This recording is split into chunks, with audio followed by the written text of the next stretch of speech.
ओम श्री स्वामी समर्थ. तुम्हा सर्वांचं आपल्या यूट्यूब चॅनलवरती मी अगदी मनापासून स्वागत करते. तुमच्या मनातील सर्व चांगल्या इच्छा लवकरात लवकर पूर्ण होत हीच स्वामी महाराजांच्या चरणी प्रार्थना करते आणि आजच्या एका नवीन आणि सुंदर विषयाला सुरुवात करते. चॅनलवरती प्रथमच आला असाल आणि आपली माहितीपूर्ण व्हिडिओ वाटला, माहिती आवडली तर नक्कीच सबस्क्राईब करा आणि एक लाईक देखील करा. तर बघा, अष्टमी ते अमावास्या म्हणजे 5 तारखेपासून 12 तारखेपर्यंत आपल्याला या 5 रांगोळ्या आपल्या घरामध्ये काढायच्या आहेत की ज्यामुळे लक्ष्मी प्राप्तीची सेवा ही आपली रुजू होत असते आणि वर्षभर घरात भरभरून पैसा, सुख, समाधान, समृद्धी ही लाभते. आणि याच सोबतच आपल्या घरातल्या प्रत्येक महिलेने ही एक सेवा करायची आहे लक्ष्मी प्राप्तीची की ज्यामुळे अखंड लक्ष्मीची कृपा ही आपल्यावरती होते. घरातल्या कोणत्याही व्यक्तीला पैसा हा कमी पडत नाही. वर्षभरात भरपूर पैसा तुम्ही कमवू शकता. बघा, आतापर्यंत तुम्ही केलं नसेल तर यंदा नक्की करा. ही जी आपली केंद्रातील सेवा आहे, जी आपल्याला गुरुमाऊलींनी दिलेली आहे, तीच आपल्याला करायची आहे. याच्यासाठी की नाही आपल्याला दिवाळीचा संच आणावा लागणार आहे. दिवाळीचा संच हा 100 ते 115 रुपयेपर्यंत कोणत्याही स्वामी समर्थ केंद्रामध्ये भेटून जाईल. तुम्हाला दीपावली संच मागायचा आहे आणि त्या दीपावली संचामध्येच तुम्हाला हे साहित्य भेटणार आहे की जे अखंड लक्ष्मीची कृपा ही आपल्याला प्राप्त करून देत असतं. आपल्या घरामध्ये भरभराट हे आणत असतं. त्यामुळे कुणीही चुकवायची नाही ही सेवा. आणि जरी काही कारणास्तव म्हणजे तुम्हाला लिहिता वाचता येत नसेल, अशांनी काय करावं तर अशांनी या सेवा फक्त ऐकल्या की नाही यूट्यूबला लावायच्या आणि फक्त ऐकायच्या. मात्र जे उपाय आहेत ना ते त्याच पद्धतीने करायचे आहेत की जेणेकरून आपल्या घरामध्ये अखंड लक्ष्मीचा वास हा व्हायला सुरुवात होईल.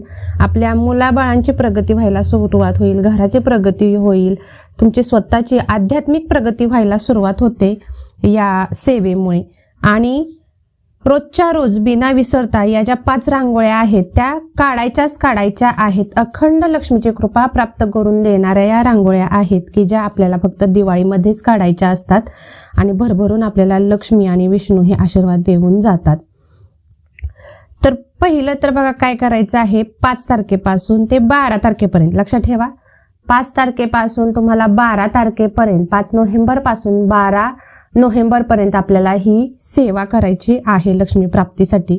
ती कशी तर रोज सकाळी सर्वांनीच ज्यावेळी आपण आंघोळ करतो त्यावेळी त्या दीपावली संचामधला श्रीनिवास सुगंधी उठण्याचं एक पॅकेट आहे ना ते आपल्या अंगाला लावायचं आहे आणि नंतर आंघोळ करायची आहे. यामुळे त्वचाविकार, कफ, वातविकार असे बरेच विकार जे आहेत शरीराचे ते दूर होतात आणि मन अगदी प्रसन्न राहण्यासाठी सुरुवात होते. मग हा जो उपाय आहे तुम्ही रोजच्या रोज केला तरी देखील चालेल. तुम्हाला नसेल करायचा तर या 8 दिवसात तरी नक्की करावा. पुढील म्हणजे अमावास्येला, ज्या दिवशी अमावास्या आहे त्याच दिवशी तुम्हाला पंचगव्य हे दुधामध्ये किंवा पाण्यामध्ये मिसळायचं आहे किंवा थोडंसं तेल घ्या आणि त्याच्यामध्ये पंचगव्य मिसळायचं आहे. ही पंचगव्याची पुडी देखील त्याच दीपावली संचाच्या बॉक्समध्ये भेटून जाणार आहे तुम्हाला. मग ते घ्यायचं आहे आणि संपूर्ण अंगाला अमावास्येच्या दिवशी, ज्या दिवशी नरक चतुर्दशी आहे त्या दिवशी लावायचं आहे आणि दर अमावास्या, सोमवती अमावास्या आहे की नाही त्या दिवशी देखील शरीराला लावायचं आहे आणि आंघोळ करायची आहे. हे लावल्यामुळे आपल्या आयुष्यातील सगळी जी इडा पिडा शत्रुबाधा जी काही आहे ती पूर्णपणे नष्ट होते. शत्रू मग काय असतो, फक्त माणसंच शत्रू असतात का तर नाही. क्रोध, मद, मत्सर हे सुद्धा आपले शत्रूच आहेत. ते सुद्धा आपल्यापासून दूर राहायला सुरुवात करतात, आपल्याला भियायला सुरुवात करतात थोडक्यात सांगायचं झालं तर. याच्या पुढील उपाय म्हणजे श्रीलक्ष्मी मातेचे आवाहन आपल्या घरातील जी करती धरती स्त्री आहे तिनं करायचं आहे. जी कुटुंबातील मुख्य व्यक्ती आहे, मुख्य स्त्री आहे, मग ती तुमची आई असो किंवा तुम्ही स्वतः असो, म्हणजे सासूबाई असो किंवा तुम्ही स्वतः असो, तुम्हाला हे करणं गरजेचं आहे. यासाठी आपल्याला या 8 दिवसांमध्ये अजिबात गाऊन किंवा ड्रेस घालायचे नाहीत, साडीच परिधान करायचे आहे. आणि साडी घातल्यानंतर आपल्या हातामध्ये 6 6 किंवा 7 तरी बांगड्या आपल्याला लाल आणि हिरव्या अशा रंगाच्या घालायच्या आहेत. लाल हिरव्या मिक्स घातल्या तरी देखील चालतील, हिरव्या घाला किंवा फक्त लाल घाला तरी देखील चालतील. मात्र आपल्याला या 8 दिवसांमध्ये बांगड्यांचा वापर करायचा आहे. ज्या काचेच्या बांगड्या भेटतात त्याच आपल्याला घालायच्या आहेत. आणि हे घातल्यानंतर आपल्याला कुंकुमार्चन, आपल्या कुलदेवीचा जो टाक आहे त्याच्यावरती आपल्याला कुंकुमार्चन करायचं आहे. आणि कुंकुमार्चन जे केलेलं आहे त्यातलंच कुंकू आपल्याला स्वतःला कपाळी लावायचं आहे. ही एक सेवा आपल्याला रुजू करायची आहे आपल्या कुलदेवीच्या चरणी, ज्यामुळे आपल्या कुलदेवी ही अतिशय प्रसन्न होत असते. तर घरात जर तुमच्या महिला नसेल तर काय करावं, तर पुरुषांनी ही सेवा केली तरी देखील चालेल. मग पुरुषांनी थोडंसं कुंकू आपल्या कपाळी, कुंकवाचा टिळा हा लावायचा आहे किंवा नाम देखील तुम्ही ओढू शकता.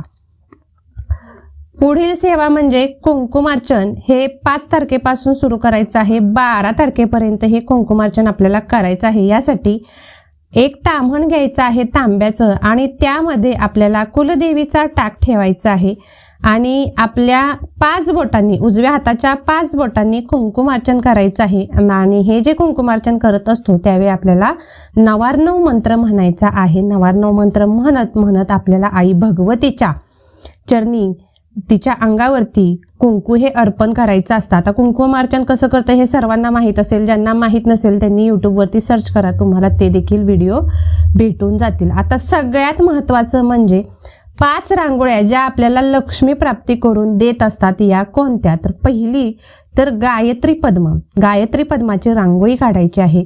यानंतर लक्ष्मी पद्माची रांगोळी काढायची आहे. नंतर प्रवेशद्वाराच्या दोन्ही बाजूस गायीची पावलं काढायची आहेत, लक्ष्मीची पावलं काढायची आहेत आणि यासोबतच आपल्याला स्वस्तिक देखील काढायचं आहे. म्हणजे एका बाजूला काय करायचं, गायीची पावलं काढायची, मध्ये स्वस्तिक काढायचं आणि नंतर गायीची पावलं अशी काढायची. नंतर दुसऱ्या बाजूला तुम्ही असं काढू शकता की लक्ष्मीची पावलं काढायची, नंतर मध्ये स्वस्तिक काढायचं आणि नंतर लक्ष्मीची पावलं काढायची. अशा पद्धतीने काढायच्या आहेत या रांगोळ्या आणि याच्यावरती हळदी कुंकू वाहायला अजिबात विसरायचं नाही.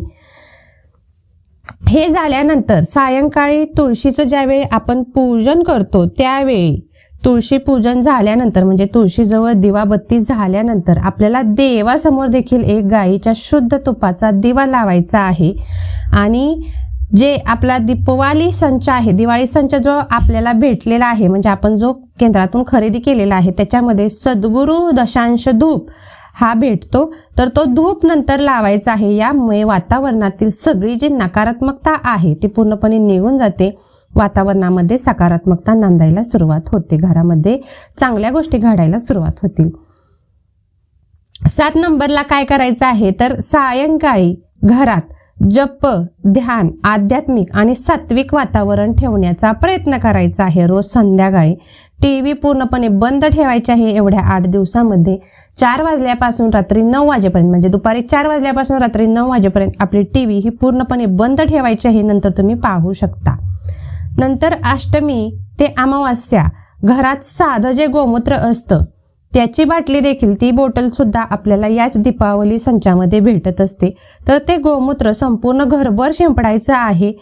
टॉयलेट आणि बाथरूम सोडून संपूर्ण घरभर कानाकोपरा तुम्हाला हे गोमूत्र शिंपडायचं आहे, की ज्यामुळे अलक्ष्मीचा नाश होतो आणि घरात लक्ष्मी ही प्रवेश करायला सुरुवात होते. यासाठी आपल्याला घरामध्ये गोमूत्र हे शिंपडण्याची अतिशय गरज आहे.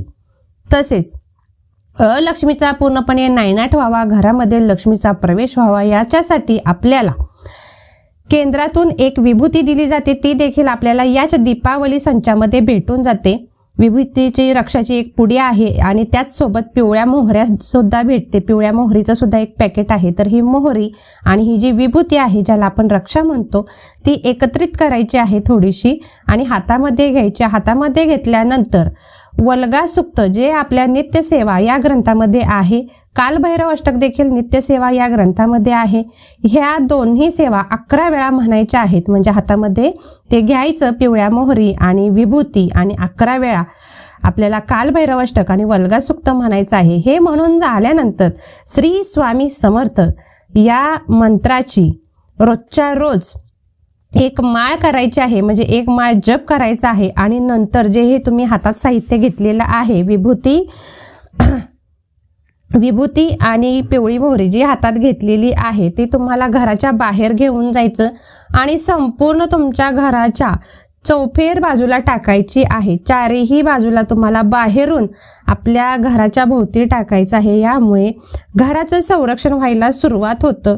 घरामध्ये कोणतीही वाईट शक्ती घुसत नाही. आता जे लोक फ्लॅटमध्ये राहतात, ज्यांना अशी सोय नाही की घराच्या बाहेर जाऊन मी विस्कटू शकेन पिवळी मोहरी किंवा काय विभूती, तर अशांनी काय करावं, तर अशांनी आपल्या घराच्या आतून फिरायचं आहे. संपूर्ण घरभर ही मोहरी आणि ही विभूती ही टाकायची आहे. आणि नंतर दुसऱ्या दिवशी ज्यावेळी तुम्ही झाडू माराल त्यावेळी गेली कचऱ्याच्या बरोबर बाहेर तरी देखील चालेल. अजिबात काही मनामध्ये शंका कुशंका आणायच्या नाहीत. 10वा उपाय म्हणजे अष्टमी ते अमावस्या दरम्यान कुलदेवतेच्या टाकावर श्री सूक्त 1 वेळा म्हणा किंवा 16 वेळा तुम्ही म्हणू शकता. आणि हे म्हणत म्हणत आपल्याला कुलदेवीला, तुमची कोणतीही कुलदेवी असो, तिला अभिषेक घालायचा आहे. साध्या पाण्याने घाला, नंतर पंचामृताने घाला, जे तुमची इच्छा असेल त्या पद्धतीने तुम्ही घालू शकता. आणि हे घालून झाल्यानंतर स्वच्छ टाक पुसायचा आणि तिला गुलाब अत्तर लावायचा आहे. अत्तराची बॉटल देखील आपल्याला या दीपावली संचामध्ये बहुतेक भेटते. नाही भेटली तर तुम्ही दुसरी घ्या. 20 रुपयेपर्यंत तुम्हाला ही अत्तरची बॉटल भेटून जाईल कुठेही. तर ते अत्तर थोडंसं लावायचं आहे. अत्तर नसेल तर काय करावं, गुलाबाचा स्प्रे असला, सेंट असला तरी देखील चालेल. गुलाब नसेल, मोगरा असेल तरी देखील चालेल. मात्र अत्तर हे आपल्या कुलदेवीला या 8 दिवसांमध्ये रोजच्या रोज ही सेवा झालीच पाहिजे आपल्या हातून. हे एक लक्षात ठेवायचं आहे, ज्यामुळे भरभरून आपल्याला आई भगवतीचा आशीर्वाद हा भेटत असतो. यासोबतच स्वामी महाराजांची मूर्ती किंवा फोटो तुमच्या घरामध्ये जर असेल, मूर्ती असेल तर मूर्तीला अभिषेक घालायचा आहे. मूर्ती जर नसेल तर तुम्ही फोटो फक्त पुसून घ्या स्वच्छ आणि त्याला थोडंसं अत्तर लावा. मात्र जर मूर्ती असेल तर मूर्तीला अभिषेक घालायचा आहे. श्री सूक्त आणि पुरुष सूक्त, श्री सूक्त 1 वेळा म्हणायचं, पुरुष सूक्त 1 वेळा म्हणायचं. हे म्हणत असताना अभिषेक घालायचा आहे आपल्या स्वामींच्या मूर्तीला आणि नंतर पुसून घेऊन थोडीसं अत्तर लावायचं आहे. यानंतर पुढची जी सर्वात अति उच्च कोटी सेवा आहे लक्ष्मी प्राप्तीची, ती कोणती, तर ती सायंकाळी आपल्याला रोजच्या रोज करायची आहे. ज्यावेळी आपण रक्षा म्हणजे जी पिवळी मोहरी आणि रक्षा आपण घरामध्ये टाकणार आहोत, घराच्या भोवती टाकणार आहोत, ती केल्यानंतर दशांश धूप लावायचा, नंतर गाईच्या तुपाचा दिवा लावायचा आहे. आणि नंतर कमळगट्ट्याचे मणी, आता कमळगट्ट्याचे 16 मणी देखील आपल्याला दीपावली बॉक्समध्ये या संचामध्येच भेटून जाणार आहेत. तर त्यातील तुम्हाला ते मणी घ्यायचे आहेत आणि ते मणी घेतल्यानंतर म्हणजे 2 मणी, 16 जे मणी आहेत तुम्हाला कमळगट्ट्याचे भेटलेले आहेत पॉकेटमध्ये, त्याच्यातील 2 मणी तुम्हाला पहिल्या दिवशी म्हणजे 5 तारखेला 2 मणी हातामध्ये घ्यायचे कमळगट्ट्याचे आणि नंतर ही सेवा करायला सुरुवात करायची आहे. श्री स्वामी समर्थ महाराज मंत्र 1 माळ करायची आहे. हे झाल्यानंतर 1 माळ कमलात्मक मंत्र म्हणायचा आहे, जो लक्ष्मी प्राप्ती करून देतो आपल्याला, तो मंत्र म्हणायचा आहे. हे मंत्र तुम्हाला नित्य सेवा या ग्रंथामध्ये भेटून जातील. तर तो मंत्र म्हणून झाल्यानंतर एक छोटीशी प्लॅस्टिकची डबी घ्या किंवा एखादी अशी वस्तू घ्या की ज्यामध्ये तुम्ही हे मणी ठेवू शकाल आणि त्याच्यामध्ये की नाही 2 किंवा 3 चमचे गाईचं तूप टाकायचं आहे. आणि ही सेवा केल्यानंतर म्हणजे 1 माळ स्वामी समर्थ मंत्राचा झाला, 1 माळ नंतर कमलात्मक मंत्राचा झाला की हे जे 2 मणी आहेत ते तुम्हाला त्या डबीमध्ये टाकायचे आहेत. प्लास्टिकची जी डबी घेतली असेल किंवा वाटी घेतली असेल, जे काही तुम्ही घेतलं असेल, ज्यामध्ये तुम्ही थोडंसं तूप काढून घ्यायचं आहे गाईचं आणि ते 2 मणी कमळगट्ट्याचे जे आहेत ते सेवा रुजू करून झाल्यानंतर तुम्हाला त्या डबीमध्ये ठेवायचं आहे. असं तुम्हाला रोज करायचं आहे अमावस्या येईपर्यंत. बघा, 5 तारखेपासून 12 तारखेपर्यंत तुम्हाला रोजच्या रोज हे करायचं आहे. आता 12 तारखेला ज्यावेळी तुमचं ही सेवा होईल त्यानंतर काय करायचं आहे, 12 तारखेला सेवा झाली की तुम्हाला हे 2 मणी जे आहेत, जे शेवटचे असतील, ते दोन्ही मणी तुम्हाला याच वाटीत किंवा डबीमध्ये ठेवून द्यायचे आहेत आणि नंतर हवन कुंड प्रज्वलित करायचं आहे. हवन कुंड जर घरामध्ये नसेल तर तुम्ही काय करायचं आहे, तुम्ही की नाही ही घेऊ शकता घामेलं घेऊ शकता किंवा कोणतंही असं भांड घेऊ शकता मातीचं वगैरे, की ज्यामध्ये तुम्ही अग्नी प्रज्वलित करू शकाल. आता हा अग्नी प्रज्वलित करण्यासाठी आपल्याला गायीच्या शेणी लागणार आहेत. या शेणी देखील आपल्याला स्वामी समर्थ केंद्रामध्ये एकदम सहज भेटून जातात. तिथे विचारायचे ते देतात. मग हे घ्यायचे आणि 5 प्रकारच्या समिधा. समिधा म्हणजे काय तर तुम्हाला विकत घ्यायच्या नसतील आणि तुम्ही रानात वगैरे जात असाल, शेताकडे जात असाल, तर तुम्हाला आंब्याच्या झाडाच्या काटक्यांना समिधा म्हणतात. नंतर तुम्हाला सांगते, उंबराच्या झाडाच्या काटक्यांना, ज्या सुकलेल्या काटक्या असतात खाली पडतात, त्यांना समिधा म्हणतात. मग उंबराच्या झाडाच्या, नंतर आंब्याच्या झाडाच्या, रुईच्या झाडाच्या, शमीच्या झाडाच्या, अशी जी पवित्र, जे आपण म्हणतो ना पवित्र झाडं, पिंपळाच्या झाडाच्या, अशा समिधा आणून तुम्हाला ठेवायच्या आहेत, म्हणजे काटक्या आणून ठेवायच्या आहेत आणि त्याने हा जो होम आहे तो प्रज्वलित करायचा आहे.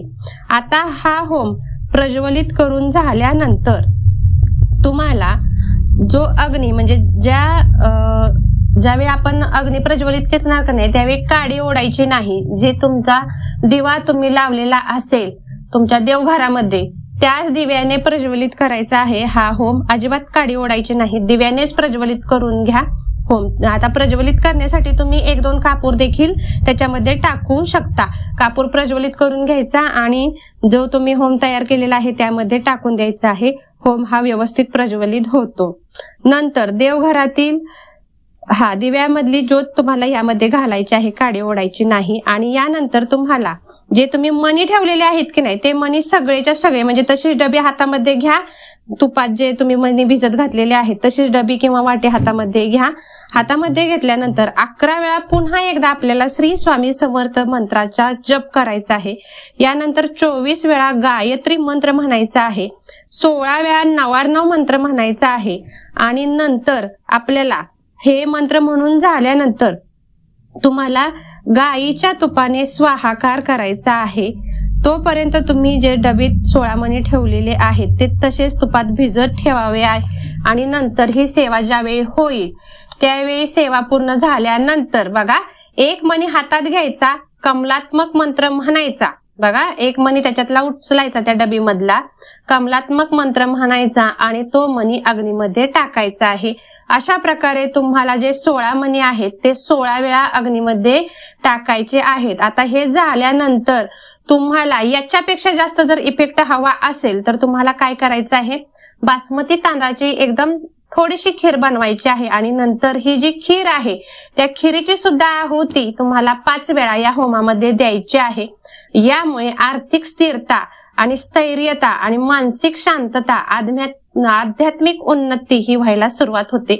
जे काही इडापिडा त्रास असतील ते सर्व निघून जातील. आयुष्यामध्ये एक सकारात्मकता नांदायला सुरुवात होईल. आतापर्यंत करून पाहिलं नसेल तर यावेळी नक्की करा. तुमचं आयुष्य सोन्यासारखं उजळणार आहे, याच्यावरती देखील विश्वास ठेवा. नंतर आपल्याला धनत्रयोदशीच्या दिवशी ज्यावेळी आपण संध्याकाळी पूजन करणार आहोत त्यावेळी देखील आपल्याला सकाळचं अभ्यंग स्नान करायचं आहे. म्हणजे व्यवस्थित उटणं वगैरे लावून, तेल वगैरे लावून, उटणं लावून आपल्याला आंघोळ करायची आहे धनत्रयोदशीच्या सकाळी.